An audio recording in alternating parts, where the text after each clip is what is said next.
name of the Father, and of the Son, and of the Holy Spirit. Amen. The grace of our Lord Jesus Christ, and the love of God, and the communion of the Holy Spirit be with you all. And with your spirit. Good morning, everyone. Good morning. Welcome to the Minor Basilica of Our Lady of the Holy Rosary. Let's begin our celebration by first pausing for a while, call to mind all our sins and failures, and ask God for forgiveness and strength.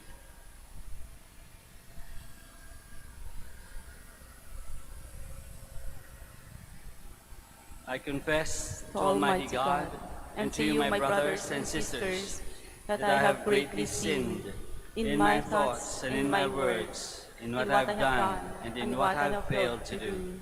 Through my faults, through my most grievous fault. Therefore I ask Blessed Mary, ever Virgin, all the angels and saints, and you, my brothers and sisters, to pray for me to the Lord our God. May Almighty God have mercy on us, forgive us our sins, and bring us to everlasting life. Amen.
Let us pray. Almighty, merciful God, may no earthly undertaking hinder those who set out in haste to meet your Son, but may our learning of heavenly wisdom gain us admittance to his company, who lives and reigns with you in the unity of the Holy Spirit, God, forever and ever. Amen. Please be seated. The prophet Baruch portrays Jerusalem as a mother longing to gather her children from exile. Jerusalem is invited to stop mourning because God will make her children return to her. A reading from the book of the prophet Baruch. Jerusalem, take off your robe of mourning and misery. Put on the splendor of glory from God forever. Wrap in the cloak of justice from God. Bear on your head the mitre that displays the glory of the eternal name. For God will show all the earth your splendor. You will be named by God forever. The peace of justice, the glory of God's worship. Up, Jerusalem, stand upon the heights. Look to the east and see your children, gathered from the east and the west at the word of the Holy One, rejoicing that they are remembered by God. Led away on foot by their enemies, they left you. But God will bring them back to you, borne aloft in glory as on royal thrones. For God has commanded that every lofty mountain be made low, and that the age-old depths and gorges be filled to level ground, that Israel may advance secure in the glory of God. The forest and every fragrant kind of tree have overshadowed Israel at God's command. For God is leading Israel in joy by the light of his glory, with his mercy and justice for company. The word of the Lord. Thanks be to God. The Lord has done great things for us. We are filled with joy. The Lord has done great things for us. We are filled with joy. When the Lord brought back the captives of Zion, we were like men dreaming. Then our mouth was filled with laughter, and our tongue with rejoicing. The Lord has done great things for us. We are filled with joy. Then they said among the nations, "The Lord has done great things for them. The Lord has done great things for us.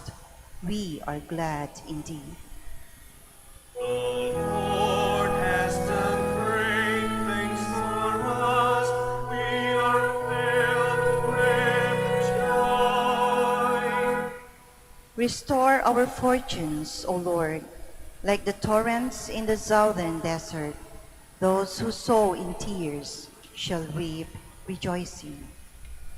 The Lord has done great things for us. We are filled with joy. Although they go forth weeping, carrying the seed to be sown, they shall come back rejoicing, carrying their sheaves. The Lord has done great things for us. We are filled with joy. The Apostle Paul encourages the Christians of Philippi to be pure and blameless for the day of Christ.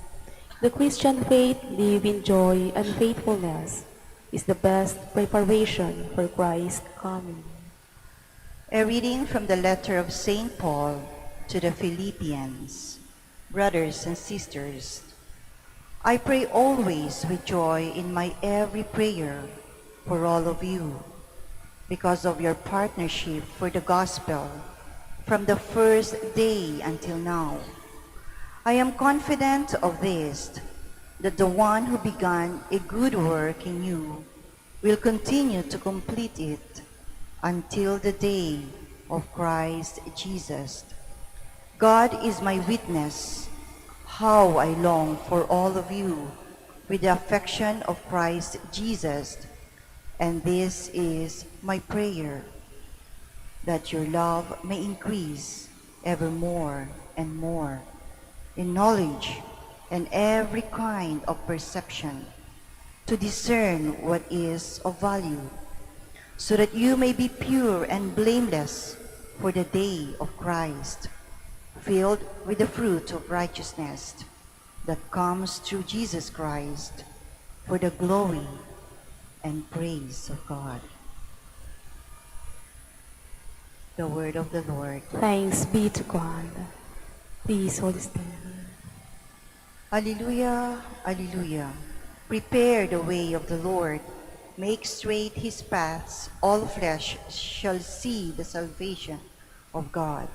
Alleluia, alleluia.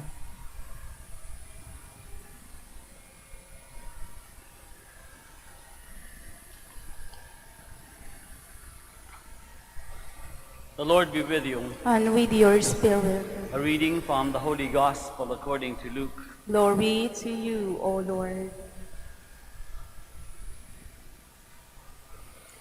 In the 15th year of the reign of Tiberius Caesar, when Pontius Pilate was governor of Judea, and Herod was tetrarch of Galilee, and his brother Philip tetrarch of the region of Iturea and Trachonitis, and Lysanias was tetrarch of Abilene, During the high priesthood of Annas and Caiaphas, the word of God came to John, the son of Zechariah, in the desert. John went throughout the whole region of the Jordan, proclaiming a baptism of repentance for the forgiveness of sins. As it is written in the book of the words of the prophet Isaiah, a voice of one crying out in the desert, "Prepare the way of the Lord, make straight his paths. Every valley shall be filled, and every mountain and hill shall be made low. The winding roads shall be made straight, and the rough ways made smooth. And all flesh shall see the salvation of God." The Gospel of the Lord. Praise to you, Lord Jesus Christ. Please be seated. Magandang umaga po ulit sa inyong lahat and welcome to the Minor Basilica of Our Lady of the Holy Rosary. Sa linggo pong ito ay napabasa sa atin ang part 2 ng reflections ng ating Arsobispo. Ang title ay Hinagpis ng Bayan sa Pinunong Buktot, Paglaban sa Kabuktutan ng Vote Buying. So, babasahin po natin. Sa ikalawang linggo ng Adbyento, patuloy ang panawagan ni Juan Bautista na magbago. Patagin ang bundok na bumubulag, patagin ang mga bako-bako na dahilan upang madapa. Pangunahin sa mga bundok at bako-bakong landas ay ang corruption ng lipunan. Sabi ni Papa Francisco tungkol sa corruption, ang corruption ay hindi matitigil kung tatahimik lamang tayo. Dapat tayong magsalita laban dito. Dapat isigaw na mali ang corruption. Maghari ang mercy at compassion laban sa selfishness. Pwedeng maging dakila kahit walang pera. Gasgas na ang vote wisely at vote according to your conscience. Tama pa rin, pero hindi na pinakikinggan. Naging wais na ang wise. Iniwan na ang konsensya, ang Diyos, at gumawa na ang mga kandidato ng sariling 10 utos. Paano na? Ano na ang dapat gawin ng Katolikong botante kapag inaalok ng pera ng kandidato? Ang the best ito, kung may magbigay ng pera o ayuda at hingin ang boto mo, tumanggi ka, magalit at magsumbong. Kapag ginawa mo ito, maliwanag ang message, I am not for sale. Hindi ako bayaran. Tigilan mo na yan. Kung may matinding pangangailangan tulad ng gutom o bingit ng kamatayan at bigyan ka ninuman ng walang hinihinging kapalit, tanggapin bilang gift sa iyo. Huwag sumamba sa kandidatong nagdudiyos-diyosan. Huwag mabahala na hindi iboto ang nag-abot ng pera o ayuda. Boss kanila, hindi member ng fans club at lalong hindi slave. Wala kang pananagutan na tuparin ang usapang markademonyo. Meron din namang mga walang kahihiyan na sinasabi habang tumutulong daw na iboto sila. Kapag ganito ang sitwasyon, bilang mabuting Katoliko, tumanggi. Trust God, natutulungan ka niya sa ibang paraan. Kapag tinanggap ang tulong, sabay ng bulong na iboto mo ako, baka maging bad example ka pa sa iba. Baka gayahin ka nila. May awa ang Diyos. Tanggihan mo. Bahala na ang Diyos na tutulong sa iyo. Kapag kumapit sa patalim, masusugatan ka. Sa totoo lang, nagsimula na sila ngayon pa lang. Ang ilan ay nakatatanggap na ng ayuda bago pa man magsimula ang campaign period. Hindi ito maagang tulong. Ito ay maagang corruption. Ang sipag nilang mamingwit sa mga kababayang hirap sa buhay. Nagsimula na. Tama ang sabi ni Bishop Pablo David, kung hindi tatanggapin ng mga mahihirap ang pera na inaalok sa kanila ng mga bumibili ng boto, yun ay parang pag-amin na iba ang kursunada nila. May banta pang kasunod sa pamilya kapag tumanggi. Sa katunayan, kapag tinanggihan nila ang alok, minsan ay inaalok pa sila ng mas malaking halaga para lamang pigilan sila sa pagboto. Lagi na lang talo ang mahirap. May last judgment, alam ng Diyos yan. Pinalaya ka na ng Diyos sa pagkaalipin sa kasalanan, huwag kang muling paalipin sa kandidatong corrupt. Ipakulong ang vote buyer, palayain ang konsensya mo, tanggapin ang pera at bumoto sa kursunada, lumpuhin ang perang pinambili sa boto mo, hiyain ang vote buyer, walang vote buyer kung walang vote seller. Ugaling Pinoy ang utang na loob. Kaya lang, kailangan lumugar ang kaugaliang ito dahil naligaw na ang meaning. Magkaliwanagan sana. Ano ba ang relasyon ng mga kandidato at politiko sa atin? Tayo, lalo na ang mga mahihirap, ang kanilang mga boss. May utang na loob sila sa atin kaya sila nasa posisyon. Empleyado natin sila mula sa mga taxes natin. Ang political party ay hindi fans club, hindi beauty pageant. Ang eleksyon at lalong hindi film festival. Civil servant sila at hindi tayo utusan. Ang vote buyer ay mga kriminal. Wala tayong utang sa kanila. Silang may utang na dapat bayaran ng civil service. Kung hindi natin kayang ipakulong dahil maliliit na tao lamang tayo, huwag mong iboto para matalo. Turuan sila ng leksyon.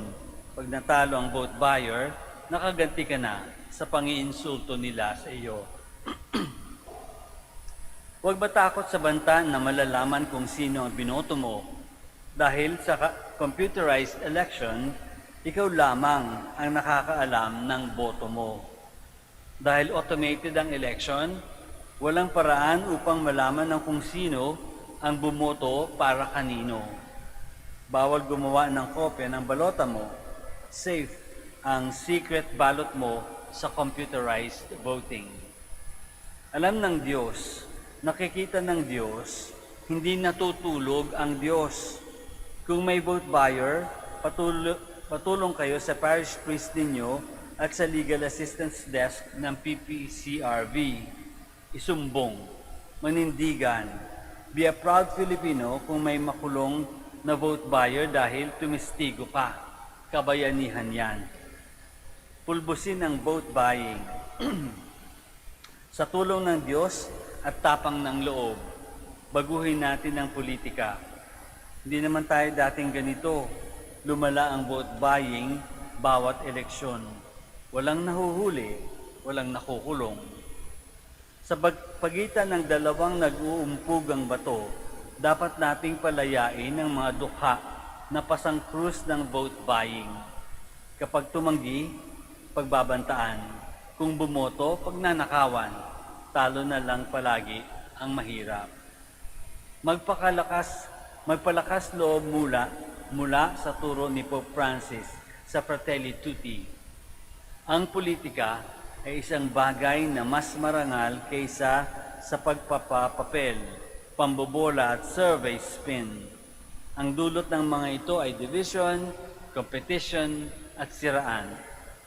Sa pagtanda, sa paglingon sa kahapon at paglapit ng kamatayan, ang mga tanong ay hindi, ilang tao ang nag-endorso sa akin? Ilan ang bumoto para sa akin? Ilan ang pogi points ko? Ilang beses akong nanalo? Ang disturbing and painful question ay, gaano kalaki ang pagmamahal na ibinigay ko sa aking trabaho? Ano ang ginawa ko para sa ikauunlad ng aking kapwa? Anong marka ko? Marka demonyo or marka Kristo? Let's stand now to profess our faith. I believe in one God, The the Father Father Almighty, Almighty, maker of heaven and earth, of all things visible and invisible.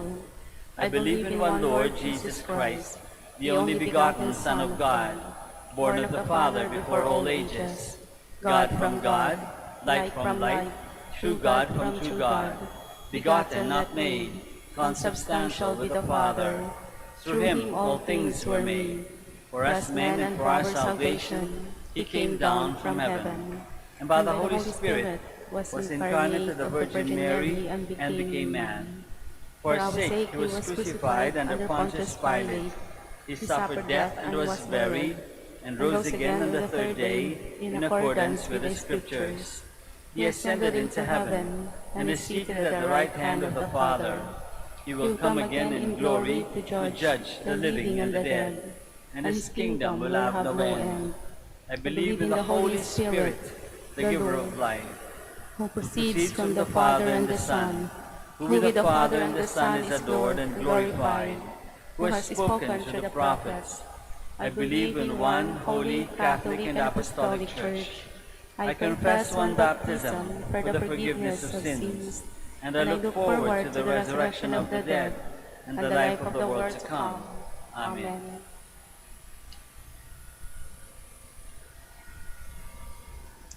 Longing for the Lord's coming, let us now turn to our Heavenly Father to help us prepare the way of the Lord. Full of confidence, we pray, Lord, graciously hear us. Lord, graciously hear us. For church leaders and missionaries, may they have the zeal and courage to go out of their comfort zones and reach out to those who are in the peripheries. We pray. Lord, graciously hear us. For government officials and those who are in public office, may they shun corruption and their selfish interest and promote peace, justice, love, and equality instead. We pray. Lord, graciously hear us. For the victims of COVID-19 pandemic, may they find healing and spiritual nourishment from the true healer, Jesus Christ, our Savior. We pray. Lord, graciously hear us. For our handicapped brethren and those who are suffering from AIDS, may they have recourse and consolation in our God, who is always with us and in us. We pray. Lord, graciously hear us. For our departed brothers and sisters, may they enjoy the company of Christ with his angels and saints in God's kingdom. We pray. Lord, graciously hear us. Let us pray for the urgent concerns of our community and our personal intentions. We pray. Lord, graciously hear us. Heavenly Father, level the mountains of our pride and hate, so that love and forgiveness may truly reign in our hearts as we await the coming of Christ our Savior. Through Christ our Lord. Amen. Please be seated.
Please stand.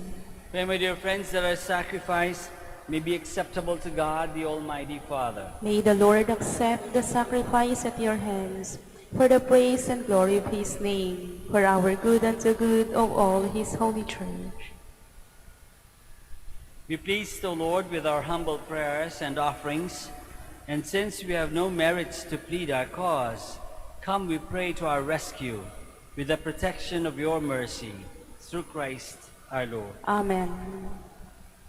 The Lord be with you. And with your spirit, Lift up your hearts. we lift them up to the Lord. Let us give thanks to the Lord our God. It is right and just. It is truly right and just, our duty and our salvation, always and everywhere to give you thanks, Lord, Holy Father, Almighty and eternal God, through Christ our Lord. For he assumed at his first coming the lowliness of human flesh, and so fulfilled the design you formed long ago, and opened for us the way to eternal salvation, that when he comes again in glory and majesty, and all is at last made manifest, we who watch for that day may inherit the great promise in which now we dare to hope. And so with angels and archangels, with thrones and dominions, and with all the hosts and powers of heaven, we sing the hymn of your glory, as without end we acclaim.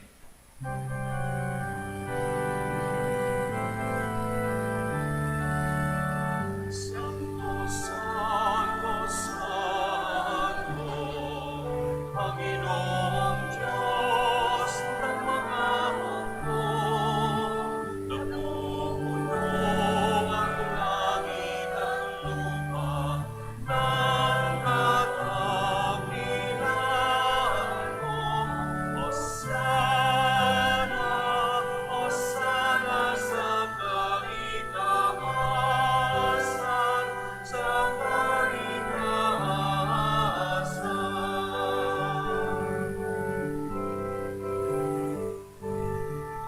Pinagpalang naparito sa ngalan ng Panginoon. Hosanna, Hosanna sa kaitaasan, sa kaitaasan, sa kaitaasan. Please kneel. You are indeed holy, O Lord, the fount of all holiness. Make holy, therefore, these gifts, we pray, by sending down your Spirit upon them like the dewfall, so that they may become for us the body and blood of our Lord Jesus Christ. At the time he was betrayed and entered willingly into his passion, he took bread, and giving thanks, broke it, and gave it to his disciples, saying, "Take this, all of you, and eat of it, for this is my body, which will be given up for you."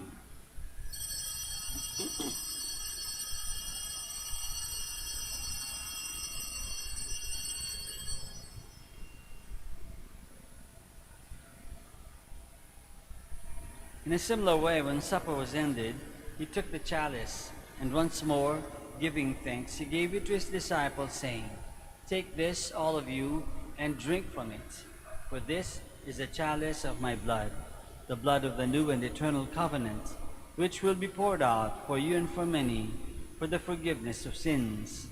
Do this in memory of me."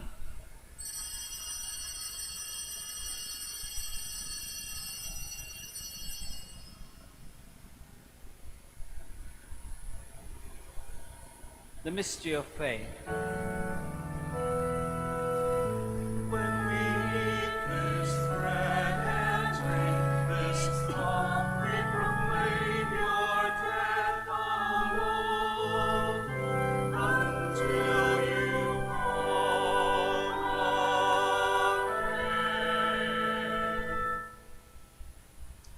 Therefore, as we celebrate the memorial of his death and resurrection, we offer you, Lord, the bread of life and the chalice of salvation, giving thanks that you have held us worthy to be in your presence and minister to you.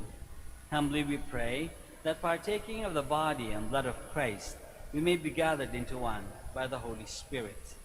Remember, Lord, your church spread throughout the world, and bring her to the fullness of charity, together with Francis our Pope, and Socrates our Bishop, and all the clergy.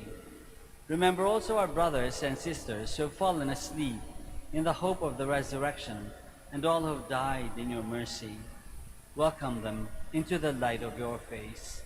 Have mercy on us all, we pray, that with the Blessed Virgin Mary, the Mother of God, with Saint Joseph, her most chaste spouse, with the blessed apostles and all the saints who have pleased you throughout the ages, we may merit to be co-heirs to eternal life, and may praise and glorify you through your Son, Jesus Christ. Through him, and with him, and in him, O God, Almighty Father, in the unity of the Holy Spirit, all glory and honor is yours forever and ever.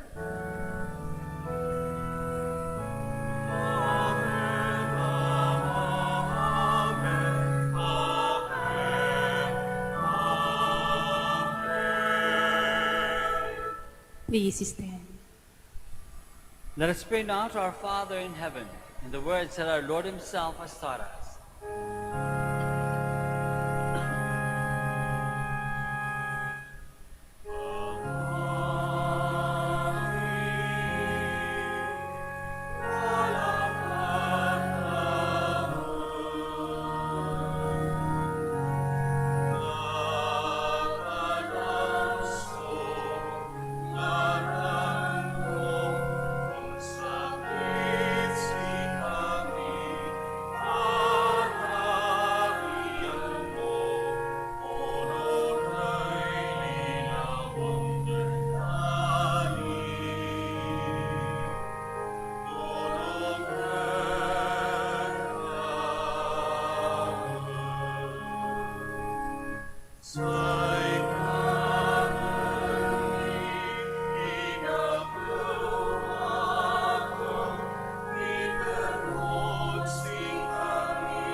Deliver us, Lord, we pray, from every evil. Graciously grant peace in our days, that by the help of your mercy we may be always free from sin and safe from all distress, as we await the blessed hope and the coming of our Savior, Jesus Christ.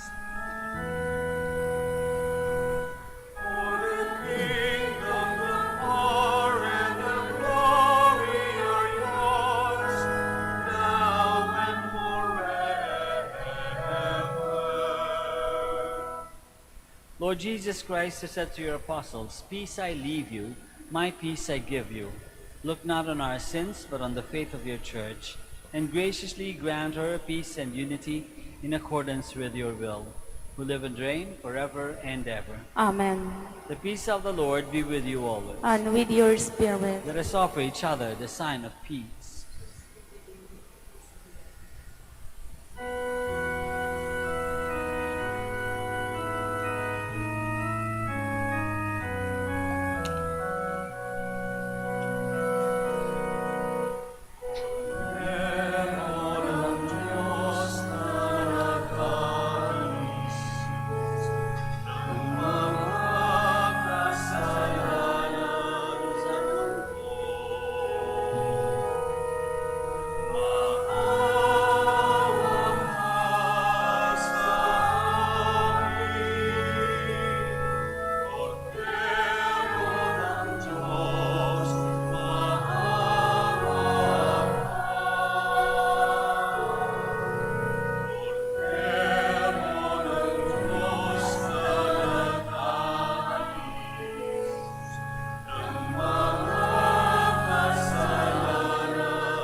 Please kneel.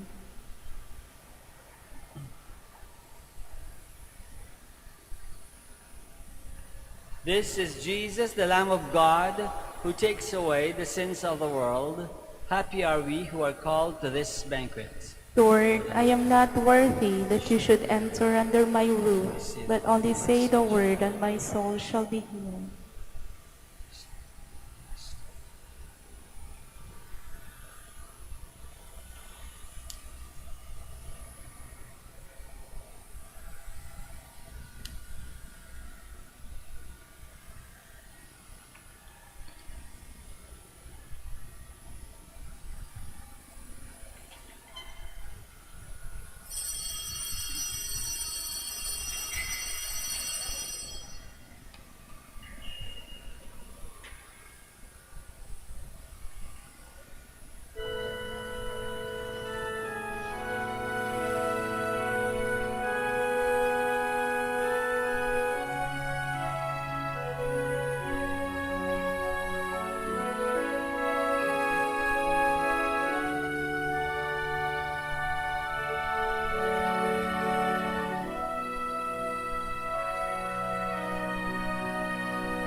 Let's now pray for the elections.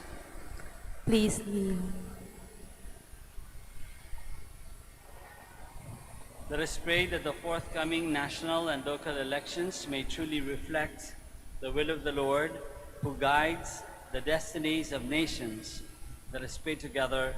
Deliver us, Lord, Deliver us, Lord, from coercion, intimidation, violence, and terrorism, deliver us, Lord, from dishonesty, lies, and all distortion of truth, deliver us, Lord, from bribery, graft, and all conspiracy for fraud, deliver us, Lord, from gullibility to the deceptive and blindness of perspective, deliver us, Lord, from threats, intimidation, and perverse language. deliver us, Lord, Let us pray together.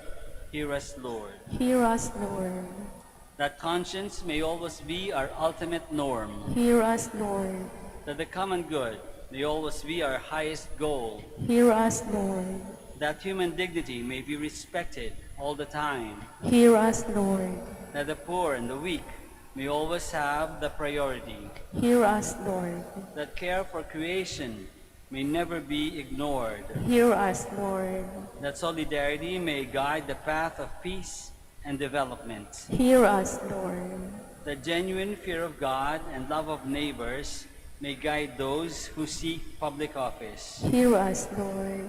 Let us pray. Shepherd of souls and Savior of the nations, politics is your gift to us, a call to serve others and grow in holiness. Guide our politics as you guide our lives. May our political engagement for voters and candidates bring glory to your loving name and help us grow in holiness forever and ever. Amen. Please stand. Let us pray.